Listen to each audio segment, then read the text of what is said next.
Lokmanya Tilak England ગયા ને તો પૂછ્યું એક અંગ્રેજીએ કે તમારા દેશમાં સારો પતિ મેળવવા માટે યુવતીઓ જુદા જુદા વ્રત કરે છે, એ જ રીતે સારો પતિ મેળવવા માટે યુવતીઓ વ્રત કરે છે, એમ સારી પત્ની મેળવવા માટે યુવકો કરે છે? આવી એને જિજ્ઞાસા. પણ ટિળક જેવો વિદ્વાન એણે કીધું અમારા દેશમાં બેન દીકરીઓ છે ને સદાચારી, સંસ્કારી અને ચારિત્રશીલ છે, એના માટે વ્રતની જરૂર નથી. પણ હામે એવું નથી. એટલે આ બહેનોને વ્રત કરવા પડે. જો એ વ્રત જે વ્રત ના કરે ને વટ સાવિત્રી ના કરે ને ઊભા સોમવાર કરે ને આડા કરે, નવા લુગડા પહેરીને આખા ગામના મંદિર ફરી આવે, સૌ પોતપોતાની રીતે મહેનત કરે.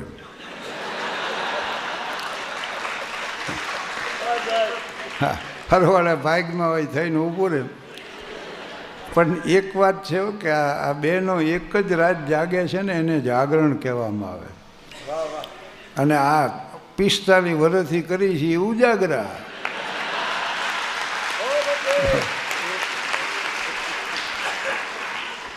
પુરુષોના જાગરણ ભાડ્યા ક્યાંય.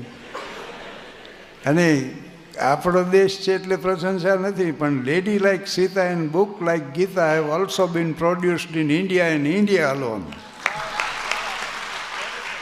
સીતા જેવું સ્ત્રી પાત્ર ને ગીતા જેવો ગ્રંથ આ દેશમાં જ રચી શકાય ભાઈ. મહાભારતના યુદ્ધની ફલશ્રુતિ રૂપે ગીતા છે, તો જગતના પડ માથે 2 વિશ્વયુદ્ધ થઈ ગયા, ગીતા જેવો ગ્રંથ નથી મળ્યો. તો આ દેશની મહત્તા છે કે સીતા જેવું સ્ત્રી પાત્ર અને ગીતા જેવો ગ્રંથ આ ભારત સિવાય રચી ન શકાય ક્યાંય જગતમાં. પણ બીજું સૂચન હું કરી દઉં પતિદેવોને વિનંતી કે પત્નીને પૂરેપૂરા હૃદયથી ચાહવા પ્રયાસ કરવો, સમજવા પ્રયાસ ન કરવો. અને એની સામે બહેનોને વિનંતી કે પતિને ચાહે ભલે ઓછો પણ સમજવા પૂરો પ્રયાસ કરવો.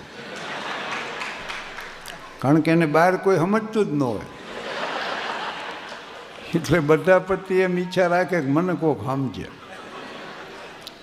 અને બે એકાબીજાને કેમ નથી સમજતા કે ભાઈઓ જે છે ને એ બુદ્ધિને અનુલક્ષીને જીવે, બહેનો જે છે ને એ લાગણીને અનુલક્ષીને જીવે. બહેનો હૃદયને અનુલક્ષીને જીવે છે અને ભાઈઓ મનને અનુલક્ષીને જીવે. અને હૃદય ભરેલું હોય ને ત્યારે મન ખાલી હોય. અત્યારે તમને ખૂબ આનંદ આવે એનું કારણ એ કે આ પ્રેમથી હૃદય ભરેલા છે ને એટલે મન ખાલી. પણ આપણા જીવન જ એવા થઈ ગયા છે મન જ ભરેલા. બોલો, ખબર નથી હો ક્યાં જવું છે. નિકલે છે કहाँ जाने के लिए पहुँचे हैं कहाँ मालूम नहीं, दिन रात भटकते कदमों को मंजिल का निशा मालूम नहीं.